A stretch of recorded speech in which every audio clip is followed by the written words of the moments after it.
प्रणाम करती हूँ अपने गुरु महेश्वर शिव के चरणों में।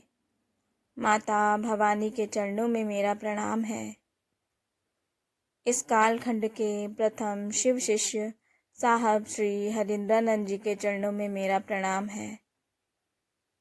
शिव शिष्य परिवार की शक्ति दीदी नीलम आनंद जी के चरणों में मेरा प्रणाम है। शिव गुरु कारवां के माध्यम से हमसे जुड़ने वाले, हमें देखने वाले आप सभी को मेरा प्रणाम है। पुस्तक अनमिल आखर के माध्यम से हम सब साहब दीदी के जीवन में घटित घटनाओं के विषय में जान रहे हैं। साहब ने हमें बताया कि भगवान शिव की प्राप्ति केवल प्रेम और समर्पण से ही संभव है।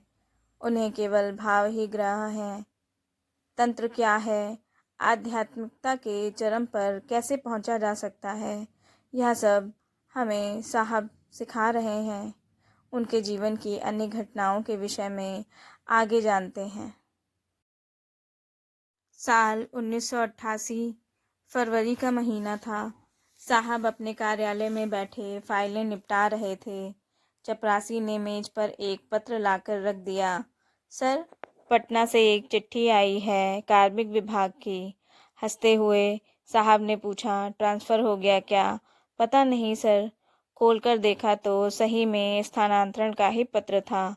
पटना जिला मुख्यालय में उपसमाहर्ता के रूप में योगदान देना था। शाम को घर लौटते ही साहब ने दीदी से कहा, सामान बांध लीजिए। क्यों, क्या हुआ? दीदी ने पूछा। हुआ कुछ नहीं, पटना ट्रांसफ़र हो गया है। दूसरे दिन डीएम साहब से मिले। उन्होंने कहा, अभी रुकिए, मामला ठहर गया। धीरे धीरे गर्मी अपना पांव पसार रही थी। 1-2 दिनों के बाद मकान मालिक के छोटे भाई मदन मोहन जी ने शाम में आकर कहा कि वे पटना हाईकोर्ट जा रहे हैं। पिताजी को कोई संवाद देना हो तो कहा जाए। साहब ने उत्तर दिया, सचिवालय में मिलकर हाल समाचार ले लीजिएगा। 4-5 दिन बाद मदन मोहन बाबू मधेपुरा लौटे।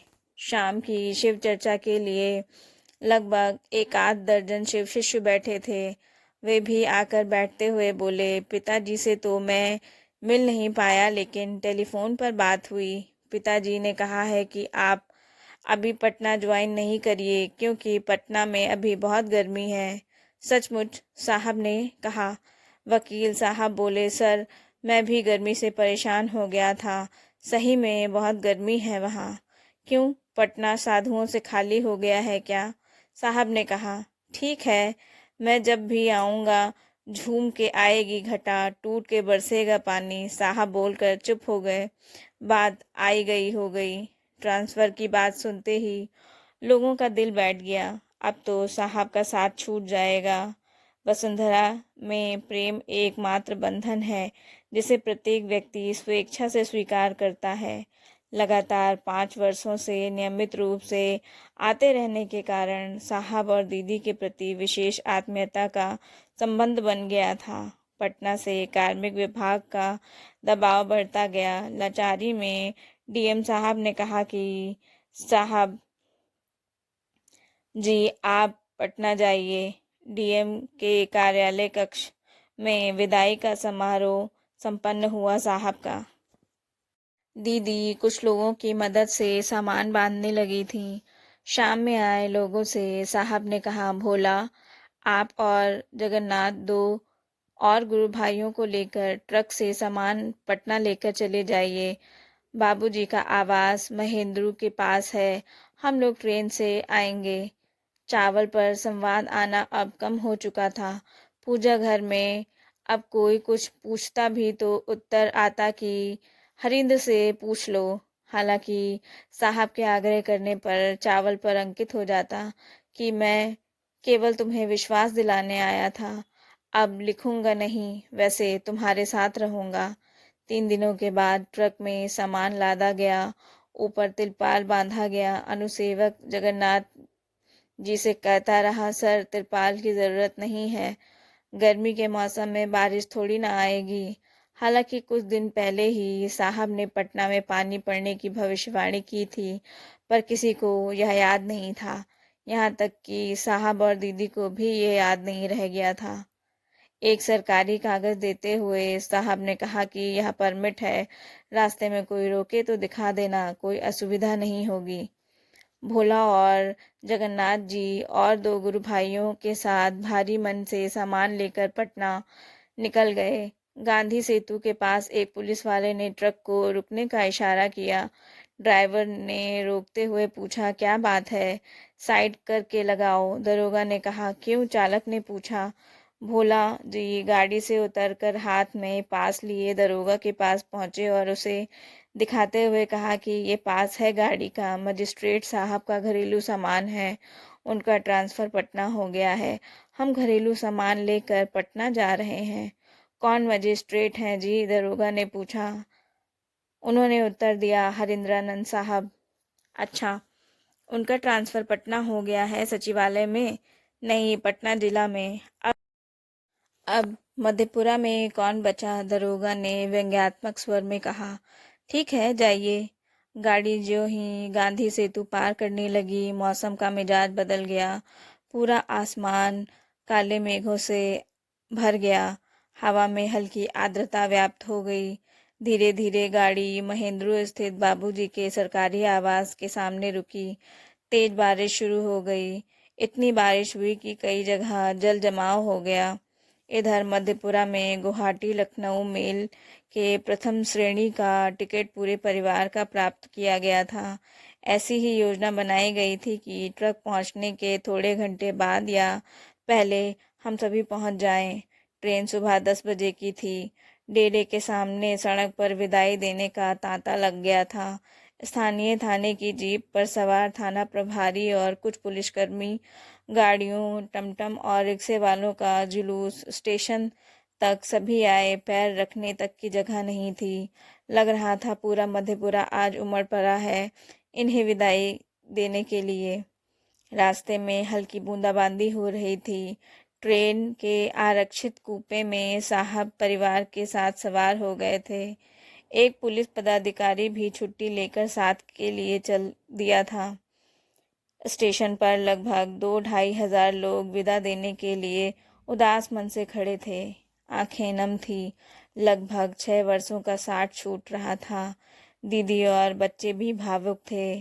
ट्रेन ज़्यादा देर नहीं रुकती थी वहाँ पर आज आधे घंटे से अधिक रुक गई। साहब ने किसी पदाधिकारी से कहा, ट्रेन खुलवाइए।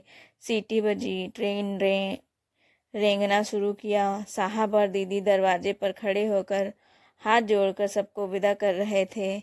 अपने प्रेम और आध्यात्म से जिस मधेपुरा को इन दोनों ने सींचा था वह आज पीछे छूट रहा था। ट्रेन कई स्टेशन को पार कर चुकी थी। दिन गर्म होता जा रहा था। अंधेरा होने से पहले हाजीपुर सभी पहुंच गए। बाबूजी ने अपनी फिएट कार हाजीपुर स्टेशन भिजवा दी थी। बाबूजी सरकारी काम से राज्य के बाहर भ्रमण पर थे। स्टेशन से उतरकर साहब अपने परिवार के साथ गाड़ी तक आए।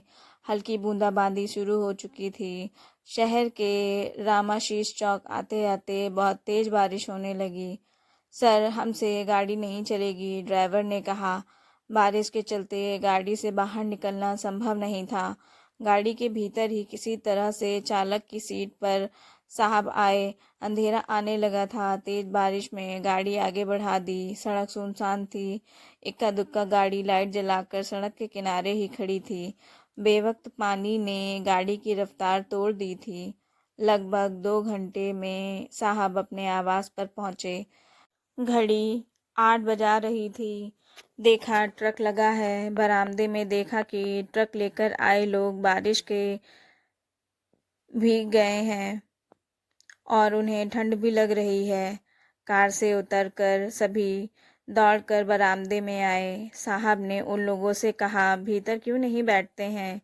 कोई उत्तर नहीं मिला। देखा दरवाज़ा तो भीतर से बंद है। मालूम हुआ कि ये घंटा भर पहले ही यहाँ आ चुके थे। दीदी ने कहा, ये बेमौसम बरसात को भी अभी ही आना था। उस पर जगन्नाथ जी समेत सभी गुरु भाइयों ने समवेत में कहना शुरू कर दिया कि दीदी, ये तो सब साहब का ही किया हुआ है। 10 दिन पहले ही साहब ने मदन बाबू को कहा था कि मैं पटना जाऊंगा तो झूम कर घटा छाएगी, टूट कर पानी बरसेगा। अरे भाई, मैं अजीब हूँ ही, मुझको तो याद भी नहीं था, साहब ने कहा। खैर, दरवाज़ा खुला, सभी ड्राइंग रूम में आए, चाय बनकर आई, कपड़े बदल कर लोग बैठे। दूसरे दिन देखा गया, ट्रक पर सामान लदा हुआ पूरा भीग चुका था। तिरपाल की छतरी कोई मदद नहीं कर सकी थी। आए लोगों को मधेपुरा लौटना था। सारे सामान को सुखाने और व्यवस्थित करने के लिए साहब ने सभी को 4-5 दिनों के लिए रोक लिया। 3 दिनों के बाद बाबूजी भ्रमण से लौटे। रात्रि में शिव चर्चा का दौर चलता रहा। बाबूजी ने हालचाल पूछा और कहा, मैंने तो मना किया था कि पटना अभी मत आइए, बहुत गर्मी है, पर वे किसी की सुनते कहाँ हैं। नहीं, जब देखो तब अपने मन की ही करते रहते हैं। नहीं बाबूजी, मेरे साहब ने कहा था पटना पहुंचोगे तो झूम के बारिश होगी, जबकि पूरे रास्ते में कहीं भी बारिश की संभावना नहीं थी। यहाँ पहुंचते ही ऐसी बारिश हुई कि पूरे मैदान में 3-4 इंच पानी भर गया था। जगन्नाथ गुरु भाई ने कहा। बाबूजी ने एक गर्वयुक्त ठहाका लगाया। हाँ, तब तो सचमुच ही उसकी भविष्यवाणी खरी उतरी। उसको बचपन से ही भविष्यवाणी वगैरह करने का बहुत शौक है और अभी भी है। हम सब उसको मना करते रहे कि ये सब बंद करो, लेकिन उन्होंने अपनी ज़िद से सब कुछ सीखा। शुरू से ही हड्डी खोपड़ी घर लाते रहते और मैं उन्हें बाहर फिकवाता रहता था। मैं ऑफिस जाता, इधर चुपके से फिर अपने रूम में हड्डी लाकर रख लेते थे। अपने श्रद्धेय के बचपन की बातें सुनने में भोला और जगन्नाथ गुरु भाई को काफ़ी आनंद मिलने लगा था। दोनों कभी कुछ पूछते तो कभी कुछ। बाबूजी उन सब का जवाब देते नहीं अघाते। वे दिनचर्या के पक्के थे। वक्त पर खाना पीना, वक्त पर सोना उनकी आदत थी। 25-30 सालों से नौकरी में रहने के कारण उनका जीवन एक विशेष सांचे में ढल गया था। फिर भी आगंतुकों के आतिथ्य में आज काफ़ी देर हो गई थी। समय का पता ही नहीं चला। रात के 10 बजने वाले थे। माँ बार बार आती और उन्हें गपशप करते देखकर वापस लौट जाती। संस्कारशील चित्त ने कभी व्यवधान करने की चेष्टा नहीं की। अंदर जाकर सहायक से कहा, जाओ जाकर साहब से पूछो खाना अभी लगेगा या नहीं। बाबूजी ने भीतर के कमरे से आ रही आवाज़ को सुनकर खाना लगाने को कह दिया। तब तक जगन्नाथ बाबू ने कहा, बाबूजी, साहब के बचपन की बातें तो हमने सुन ली, लेकिन कुछ शिव चर्चा कीजिए ना। से क्या कर रहे थे? मेरा मतलब है शिव चर्चा। चर्चा तो मैं करता नहीं, लेकिन अगर और कुछ जानना चाहते हो तो मैं बता सकता हूँ। तो बताइए ना। फिर क्षण भर रुक कर बोले, आपने तो रामचरितमानस को विस्तार से पढ़ा है। साहब से कई बार सुना है कि मानस आपको कंठस्थ है। उसमें शिव की परिकल्पना कैसी है? हाँ, मैंने मानस को कई बार पढ़ा है। मुझे यह काव्य बहुत पसंद है। उसमें भगवान शिव का चित्रण किस रूप में हुआ है? ईश्वर और गुरु दोनों रूपों में, बाबूजी ने कहा। तो क्या तुलसीदास मानते हैं कि शिव गुरु हैं? कौन नहीं मानता कि शिव गुरु हैं? शिव तो गुरु है ही। गुरु का मूल रूप में अर्थ ही होता है शिव। तुम त्रिभुवन गुरु वेद बखाना, गोस्वामी तुलसीदास जी ने ही कहा है ना। यह सुनते ही जगन्नाथ बाबू पूछ बैठते हैं, तो क्या वेदों ने भी शिव को गुरु माना है? बाबूजी कहते हैं, वेदों में शिव के गुरु स्वरूप का वर्णन नहीं है। वेद नहीं मानता, पर उपनिषद और अन्य धार्मिक व आध्यात्मिक पुस्तकें उनके ज्ञानदाता स्वरूप का प्रमाण देती हैं। तुलसीदास एक कवि हैं और कवि तो कल्पना करता ही है। कवि की यह कल्पना आगे जाकर ऐतिहासिकता की अट्ठालिता पर ही खड़ी है। उनकी मात्र कोरी कल्पना नहीं है, बल्कि यथार्थ के धरातल पर अवस्थित है। बाबूजी, इसको थोड़ा ठीक से समझाइए ना। सभी ने एक स्वर में कहा, चलो भोजन के बाद बात करते हैं। यह बोलते खाना खाने के लिए आगे बढ़े। देखो, गोस्वामी जी द्वारा रचित श्री रामचरितमानस में शिव को परमात्मा और गुरु दोनों रूपों में अंकित किया गया है। बालकांड के आरंभ में तुलसीदास जी कहते हैं,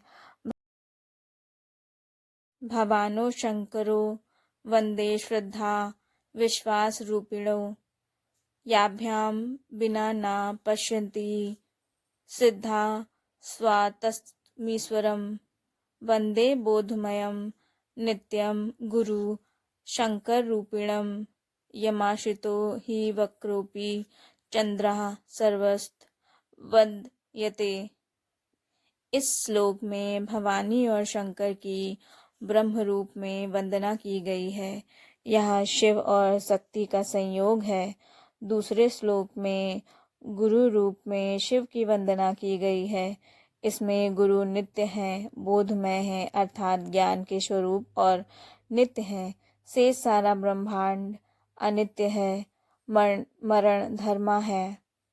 सारी पृथ्वी चराचर सहित उत्पन्न और समाप्त होती रही है। उत्पत्ति, विकास और पराभव अर्थात परिवर्तन या विनाश इनके स्वभाव हैं, जबकि शिव गुरु के रूप में ये इन गुणों से परे हैं। तुम त्रिभुवन गुरु वेद बखाना, आन जीव पावर का जाना। यहाँ भी तुलसीदास जी लिखते हैं कि गुरुओं के गुरु त्रिभुवन के गुरु शिव हैं। नागलोक, नरलोक और देवलोक में आप गुरु रूप में पूजित हैं। माँ पार्वती के मुख से भी स्पष्ट किया गया है कि मेरे शिव सर्व समर्थ और सर्वज्ञ हैं, सभी कलाओं और गुणों के धाम हैं, योग ज्ञान और वैराग्य की खान है। गुरु रूप में उनका शिष्य बनकर उनसे कुछ भी प्राप्त किया जा सकता है। शिव कल्पतरु की तरह सब कुछ देते हैं, इसीलिए उन्हें अवधरधानी भी कहा जाता है। वे शिवत्व में शिष्य को समाविष्ट एवं स्थापित करने की दया करते हैं। शिव गुरु से दया की याचना करना शिव शिष्यों का प्रथम, सर्वोत्तम एवं आवश्यक कार्य है।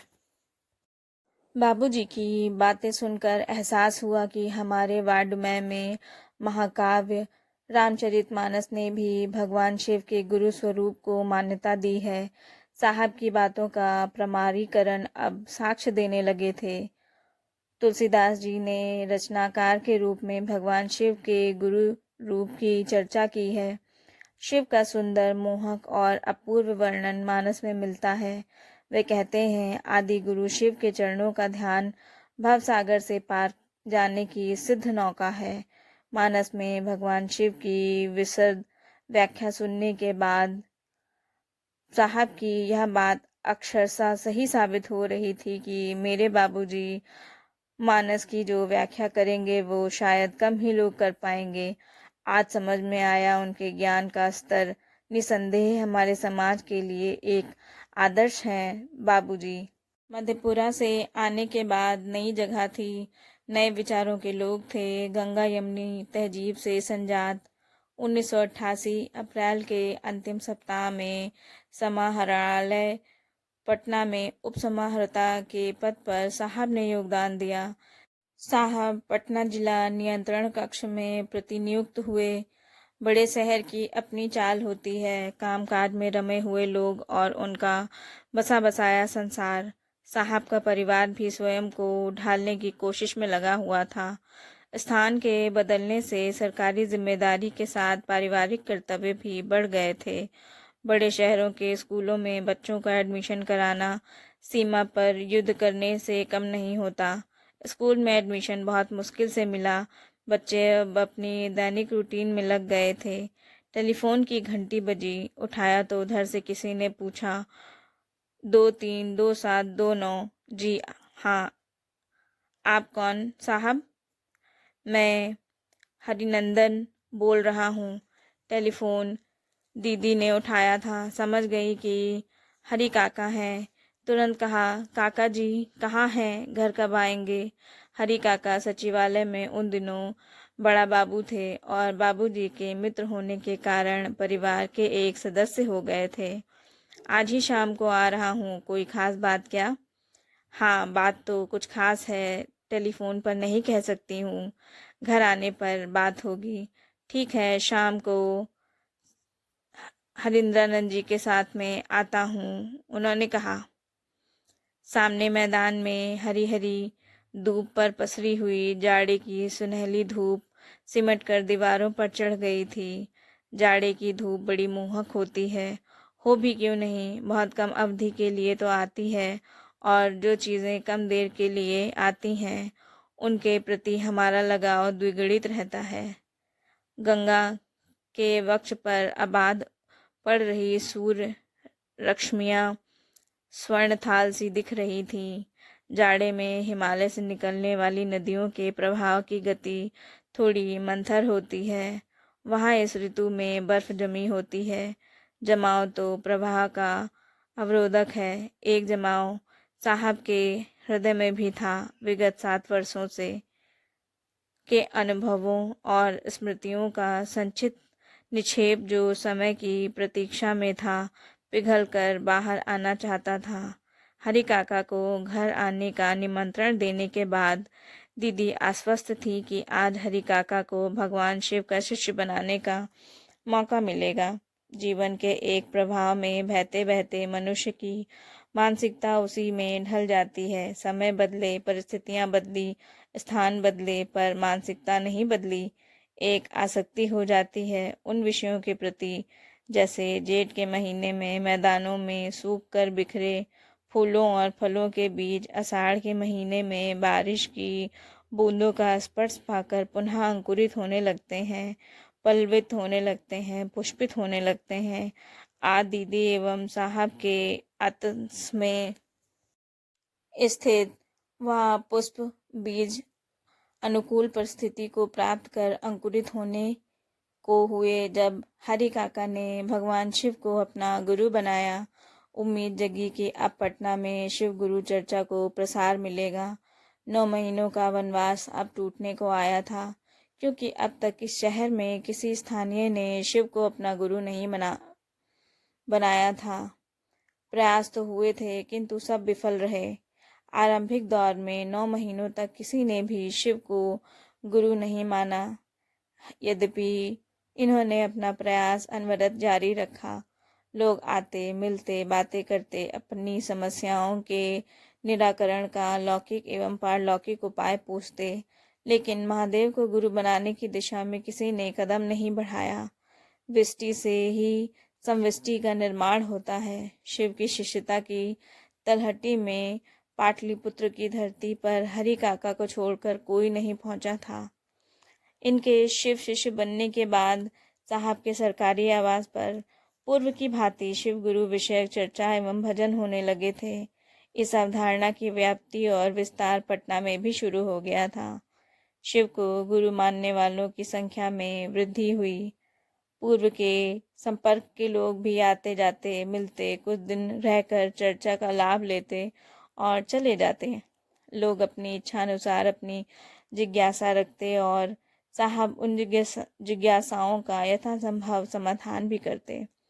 एक शाम साहब ने कहा, हरि काका, कल हवन कर लिया जाए, बहुत दिनों से हवन का कार्यक्रम नहीं हुआ है। हवन की सामग्री दीदी ने उन्हें लिखवा दी। वे कुछ अन्य गुरु भाइयों के साथ बाजार से सभी सामग्री ले आए। हवन करने के लिए 13-14 लोग एकत्रित थे। कभी कभी छुट्टी के दिनों में मधेपुरा से कुछ लोग पटना आ जाया करते थे। उन दिनों उदय बाबू ने अपने आने की पूर्व सूचना टेलीफोन पर दीदी को दे दी थी। साहब ने पूछा दीदी से, आज हवन कौन कराएगा? हरि बाबू तो नए हैं, हवन की पूरी जानकारी इन्हें तो है नहीं, लोगों की संख्या भी ज़्यादा है। उदय बाबू आ रहे हैं, सुबह फ़ोन पर बताया था कि शाम तक पटना आ रहा हूँ, अब पहुँच ही रहे होंगे। प्रेम 2 लोगों के सहज संबंधों का आश्रय प्रवाह है, जिसमें संवाद की अहम भूमिका होती है। संवाद के लिए साधारणतः शब्दों को माध्यम बनाया जाता है, लेकिन आवश्यक नहीं है कि केवल शब्द ही संवाद के माध्यम बने। सिद्धों ने तो निशब्द भी संवाद की स्थिति कायम की है। किसी माँ को अपने बच्चे के साथ संवाद की स्थिति कायम करने की ज़रूरत नहीं पड़ती, वह स्वतः संवाद होता है। वह अपने बच्चे की ज़रूरत को समझ जाती है। संवाद की इसी सहज प्रवृत्ति के कारण माता और संतान के संबंध को प्रेम का एक सबसे बड़ा प्राकृतिक संबंध माना गया है। दीदी सभी गुरु भाइयों को अपने छोटे भाई की तरह मानती थी, उन्हें बहुत स्नेह देती थी। मधेपुरा के लोगों से उन्हें विशेष स्नेह भी था। पटना की लाइफलाइन बेली रोड पर स्थित ऑफिसर्स हॉस्टल के बी 106 की छोटी सी बालकनी के नीचे चहल पहल थी। जमीन पर बिछी दरी पर लोग बैठे भजन गा रहे थे। ऊपर दीदी हवन के प्रसाद के लिए खीर बना रही थी। साहब और दीदी नीचे उतर आए। वे दोनों हवन कुंड की ओर बढ़े। हवन आरंभ होने का समय हो चला था। उदय बाबू ने सिर झुकाकर अभिवादन किया और करबद्ध होकर खड़े हो गए। कैसे हैं? साहब ने पूछा। केवल गर्दन थोड़ी टेढ़ी करके अपनी कुशलता का मंगल संवाद प्रेषित कर दिया। उदय बाबू की आदत थी कि जब भी साहब उनसे कुछ पूछते तो वे सामने मुस्कुराकर खड़े हो जाते। वहां उपस्थित लोगों ने दोनों को सादर प्रणाम निवेदित किया। तभी एक लड़का उनकी ओर लपका, लेकिन यह क्या? साहब के मुख से मुखरित शब्द जैसे उसके लिए शांति का संदेश थे। आ जाओ, मेरे साथ रहना, ये लोग तुम्हें बहुत तंग करते हैं, साहब ने कहा। लड़का शांत हो गया। यह एक किशोर बालक था जिसे कोई गुरु भाई अपने साथ लाए थे। साहब की बात खत्म भी नहीं हुई थी कि वह बैठ गया। महीनों से जिस शांति और स्थिरता की तलाश वह कर रहा था, वह उसे आज मिली। अश्रु प्रवाह थम नहीं रहे थे। कृतज्ञता का ज्ञापन किस प्रकार हो, बालक को साथ लाए गुरु भाई को समझ नहीं आ रहा था। विगत 2 वर्षों से जिस लड़के को लेकर लोग मंदिरों और मज़ारों पर भटक रहे थे, वह अप्रत्याशित रूप से साहब के एक वाक्य से अपनी समस्या से मुक्त हो गया। आश्चर्य! कोई अशरीरी सत्ता किशोर लड़के को अपनी चपेट में रखे हुई थी। कुछ मिनट पहले साहब के साथ रहने की बात जो कही गई थी, दरअसल वह उस अशरीरी सत्ता को कहा गया था। हवन आरंभ हुआ। संविधा और साकल के साथ मिलकर अखंड मंगलाकार के सामूहिक पाठ से वातावरण मोहित हो गया। कर्ण नासिका के साथ साथ मन के भी बंद पाट खुल गए थे। अवर्णनीय था यह दृश्य। हवन संपन्न हुआ। भगवान शिव की आरती के उपरांत शिव गुरु की चर्चा के लिए कुछ गुरु भाइयों ने साहब से आग्रह किया। थकान के कारण चर्चा तो संभव नहीं थी, पर बहुत दूर से कुछ लोग आए थे, जिनके चलते दीदी ने भी आग्रह किया। बड़ी उम्मीद से आए हैं, साहब की चर्चा सुनने का मौका मिलेगा। हरि काका ने भी अनुरोध किया। सभी के आग्रह को साहब नज़रअंदाज नहीं कर सके। कहा, अगर कोई जिज्ञासा है तो पूछिए।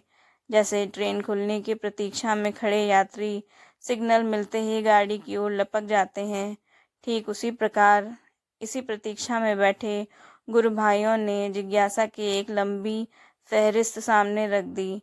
साहब ने सभी की जिज्ञासा को सुनने के बाद कहा कि जो लोग लोकल हैं उनके प्रश्नों का उत्तर मैं कल दूंगा।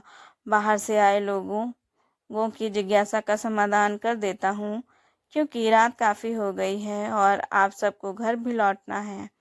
पहली जिज्ञासा थी, आध्यात्म क्या है? साहब ने सीधे शब्दों में कहा, आत्मा का विज्ञान अध्यात्म है। इसके मायने बहुत व्यापक हैं, जिसको समझने की ज़रूरत है। यह शिव गुरु की दया से ही संभव है, पर मैं कोशिश करता हूँ आप सभी को समझाने की।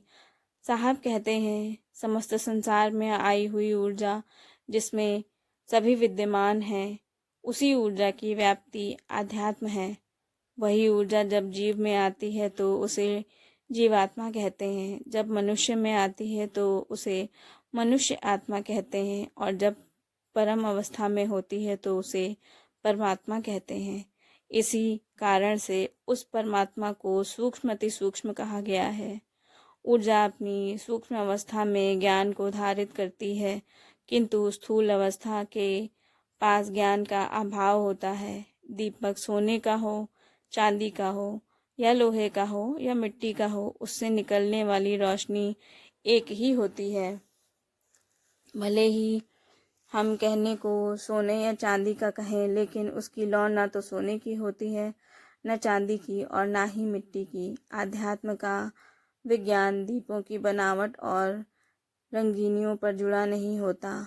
जीव मनुष्य अलग अलग हो सकते हैं, भिन्न हो सकते हैं, लेकिन ऊर्जा एक है, आध्यात्म एक है। वहाँ मौजूद लोग एकटक साहब की बात सुन रहे थे। होम की सुगंध से भरा हुआ वातावरण आध्यात्म की इस परिभाषा से सराबोर हो रहा था। वे आगे कहते हैं कि आध्यात्म का जनक ही आध्यात्म का सच्चा गुरु हो सकता है। शिव को परमात्मा, परमेश्वर, ईश्वर कहा गया है। पुरातन काल से ही शिव को आदि गुरु, महागुरु, जगत गुरु एवं गुरुओं का गुरु कहा गया है। वे ही आध्यात्म के आलोक स्तंभ हैं। आध्यात्मिक ज्ञान के एकमात्र दाता जगत गुरु महेश्वर ही हैं। शेष गुरु प्रदाता हैं। अपनी बात को खत्म करते हुए साहब ने कहा कि आध्यात्म के शिखर भी शिव गुरु ही हैं। अब बारी थी दूसरी जिज्ञासा, धर्म और आध्यात्म में क्या संबंध है? प्रश्न तो बढ़िया है, पर वर्तमान परिवेश में धर्म और आध्यात्म के नाम पर जो गोरख धंधा चल रहा है, उससे मन बहुत खिन्न हो जाता है। साहब कहते हैं, खैर समस्या नई नहीं है, हाँ इसके समाधान की ज़रूरत है। और देखिए, महादेव ने उपाय दे भी दिया है हमें। गुरु शिव की शिष्यता पाकर इन सब से मुक्ति पाई जा सकती है। धर्म का मूल अर्थ है धारण करने योग्य। यह संसार नश्वर और परिवर्तनशील है। जगत स्थूल है, फलतः दृश्यमान है, किंतु जगत के संचालन में जो ऊर्जा क्रियाशील है वह दृश्य नहीं है। उसी ऊर्जा के मूल स्रोत को शिव अर्थात परमात्मा कहा गया है। वह सूक्ष्म अति सूक्ष्म है। हमारा शरीर भी सूक्ष्म तरंगों से बना हुआ है। शरीर स्थूल है, किंतु मन सूक्ष्म है। मन की अदृश्य मशीन में पैदा होने वाले विचार, भाव और प्रेम भी सूक्ष्म हैं। धर्म और आध्यात्म में कोई विभेद नहीं है। आध्यात्म आत्मा अर्थात सूक्ष्माति सूक्ष्म सत्ता के विज्ञान को कहा जाता है। ऊर्जा का विज्ञान जगत में भेद नहीं करता, इसीलिए मानव का धर्म और आध्यात्म एक ही है। आदि धर्म के लिए प्रचलित संज्ञा संप्रदाय हो गया है, यह उचित नहीं है। अगर धर्म का अर्थ आप संप्रदाय लेते हैं तो यह आध्यात्म नहीं है। संप्रदाय में अध्यात्म हो सकता है, किंतु संप्रदाय शब्द का प्रयोग आध्यात्म की दुनिया को खंडित करता है। संप्रदाय अलग अलग हो सकते हैं, किंतु धर्म अपने मूल अर्थ में संपूर्ण मानवता का एक ही अर्थात प्राणी जगत में आई हुई उस ऊर्जा अर्थात परमात्मा की ओर अग्रसर होना है। धर्म और अध्यात्म की ऐसी व्याख्या से जिन्होंने प्रश्न किया था संतुष्ट दिखे। साहब ने घड़ी की ओर देखा, 11 बजने को थे। दीदी से कहा प्रसाद बांटना चाहिए, रात काफ़ी हो चुकी है। स्थानीय गुरु भाइयों की जिज्ञासा का समाधान कल करूँगा। कल छुट्टी भी है, सेकेंड हाफ में आ जाइएगा। सभी को मेरा प्रणाम। पूर्व क्षितिज पर रविराज का स्वर्ण थाल उभरा। उषा रानी ने ओस की बूंदों से चरण पखारे और हरिश्रृंगार की अंजलि अर्पित की। सुबह की चाय लेकर दीदी कमरे में आई। साहब को दीदी का साथ, उनके हाथ की चाय दोनों पसंद थे। सूरज भले आसमान से मिलने आ चुका था, पर साहब की सुबह दीदी की बनाई हुई चाय से ही होती है। दीदी ने कहा, अगले माह महाशिवरात्रि है, क्यों ना हम लोग पटना में भी महाशिवरात्रि मनाएं। अगर आप कहें तो इसकी तैयारियां करूं। वैसे भी साहब को दीदी की किसी बात से कोई एतराज़ नहीं होता था, तो इस बात की मनाही तो बिल्कुल नहीं हो सकती थी। उन्होंने हामी भरते हुए कहा, हाँ आज गुरु भाई लोग भी आ जाएंगे तो बैठकर कार्यक्रम की रूपरेखा तैयार कर लिया जाए। समय भी तो कम बचा है अब। अपने शयन कक्ष में सजे पूजा घर के पास खड़े कुछ कागज़ के पन्नों को दीदी ने साहब को थमाते हुए कहा, यह कागज़ पूजा की टेबल पर पड़ा हुआ था, देखिए क्या लिखा है इस पर। लिखा था, ये कोरे कागज़ तुम्हारी रचना के लिए हैं। इन पर जब भी तुम अपनी आत्मानुभूतियों को शब्दबद्ध करोगी तो तुम्हें लगेगा कि मैं भी कुछ कहूँ। साहब ने कहा कि ये कागज़ आपकी लेखनी के लिए हैं। इस पर अपनी अनुभूतियों को लिखा करें ताकि वे अनुभूतियाँ आने वाली पीढ़ियों के काम आ सकें। अज्ञात या ज्ञात कोई भी संदेश मानव जीवन में परिवर्तन लाता है। अब दीदी ने ठान लिया था कि उन्हें जो भी अनुभूति हुई है उन्हें शब्दबद्ध करेंगी। दीदी ने अपनी लेखनी की शुरुआत मैं भी कुछ कहूँ शीर्षक से उसी वर्ष महाशिवरात्रि के पावन अवसर पर किया। देवव्रत ठीक 9 बजे बेली रोड स्थित साहब के सरकारी आवास ऑफिसर्स हॉस्टल में पहुंच गए थे। पिछली रात देर हो जाने के कारण हरि काका के साथ उनके घर पर ही विश्राम के लिए चले गए थे। बैठते ही उन्होंने बताया कि आज काका की तबीयत खराब है, बहुत तेज बुखार है। घर में उनकी पत्नी के अतिरिक्त और कोई नहीं है। दीदी ने जब सुना तो उनको देखने की इच्छा व्यक्त की। दोनों शाम में कुछ और गुरु भाइयों के साथ हरि काका को देखने पुनाई चक स्थित उनके सरकारी आवास पर पहुंचे। उन्हें तेज बुखार था। इन दो दिव्य आत्माओं को देखते ही मानो उनके ज्वर से तप्त शरीर को शीतलता का अनुभव होने लगा। वे उठकर बिस्तर पर बैठ गए। विधाता जब नारी को शरीर देता है तो एक ऐसा मन भी देता है जिसमें ममत्व और अपार करुणा का वास होता है। परमात्मा की करुणामय अभिव्यक्ति का साकार रूप ही तो है यह नारी। करुणा उसकी सबसे बड़ी दुर्बलता है तो शक्ति भी वही है। दीदी ने नब्ज टटोलते हुए कहा कि आपको तेज बुखार है, आज चर्चा में नहीं आइएगा, घर पर ही आराम कीजिएगा। हरि बाबू साहब के पारिवारिक मित्र थे। बाबूजी के समय से ही उनका घर पर आना जाना होता था। बच्चे बूढ़े सभी इनको हरि काका कहकर ही संबोधित करते थे। ये भी सबको काफ़ी स्नेह देते थे। दीदी को तो अपनी बहू समझते थे, हमेशा आप कर कर ही संबोधित करते थे। अपने सुख दुख जीवन की अनुभूतियाँ दीदी के साथ बांटते थे। बीती रात सुनहरे स्वप्नों का जो सुंदर प्रभात उन्होंने देखा था वे बताना चाह रहे थे। उन्होंने कहना शुरू किया, कल रात बुखार तेज हो गया था, शरीर काम नहीं कर रहा था, नींद कब आ गई पता नहीं चला। स्वप्न में माँ भवानी की एक सुंदर तस्वीर दिखी। ऐसा लग रहा था मानो बोल रही हैं कि तुम शिव के शिष्य हो, अपने गुरु से ही अपनी समस्याएं क्यों नहीं कहते। मैंने पूछा, कैसे कहूँ? अंतरिक्ष को बोलो कि तुम शिव के शिष्य हो और अपनी समस्या भी बताओ। तभी मेरी नींद खुल गई। यह सुनते ही सभी साहब की ओर प्रश्नवाचक दृष्टि से देखने लगे। इनके मुख से अनायास ही निकला, यह शक्ति शिवस्व शक्ति। शक्ति भी तो शिव की इच्छा का ही नाम है। उनकी इच्छा में ही शक्ति है। हरि काका की अनुभूति भी शिव की ही इच्छा है। सभी ने समवेत रूप से पूछा, कैसे होगा यह? उत्तर मिला, ये तो महादेव ही बताएंगे। बलिया के अरुण यादव जी अपने वाचालता एवं सुमधुर स्वर में भजन गायन के कारण गुरु भाइयों में बहुत लोकप्रिय हो गए थे। बिना सोच विचार किए मन के तल पर जो बात आती उसे निसंकोच शब्द रूप दे देते। साहब दीदी भी उनको बहुत स्नेह देते थे।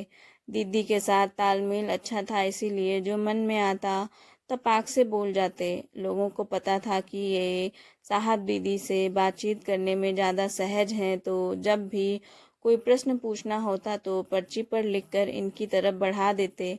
मज़े की बात यह थी कि इन्हें जवाब भी मिल जाता। यह साहब की उदारता का परिचारक था या गुरु भाइयों के प्रति उनका अनुराग, कहना कठिन है। रविवार का दिन था, सो दिनचर्या आराम से चल रही थी। दिन के भोजन के बाद लगभग 3 बजे चर्चा का आरंभ होना था। तभी एक गुरु भाई ने अरुण यादव जी से एक स्वरचित भजन गाने को आग्रह किया। अरुण जी स्वर और सुर दोनों के धनी थे। वैसे प्रशंसा सुनकर प्रसन्न होना तो मानव वेचित गुण है, यह तो किसी भी मानव को अभिभूत कर देता है। अरुण जी भी इससे अछूते नहीं रहे। टेबल को अपने पास खींचकर उसे तबला समझते हुए भजन गाने लगे। शिव की राह पर चल पड़े हो अगर, साथ चलाने का वादा करो, रुक गए हो तो रुकने की जिद ना करो, साथ चलने चलाने का वादा करो। भजन के बोल साहब को कर्णप्रिय रहे हैं। सुनते ही वे कमरे से बाहर आ गए। धर्म क्या है, आध्यात्म क्या है, इसकी व्याख्या जैसे साहब ने की है, कितनी सरलता से हम सबको समझा दिया, वैसा आज तक कोई भी आम जनमानस को नहीं समझा सका है। साहब विधि के जीवन में आगे कौन सी घटनाएं घटित हुई, अगले भाग में जानते हैं। आप सभी को मेरा प्रणाम।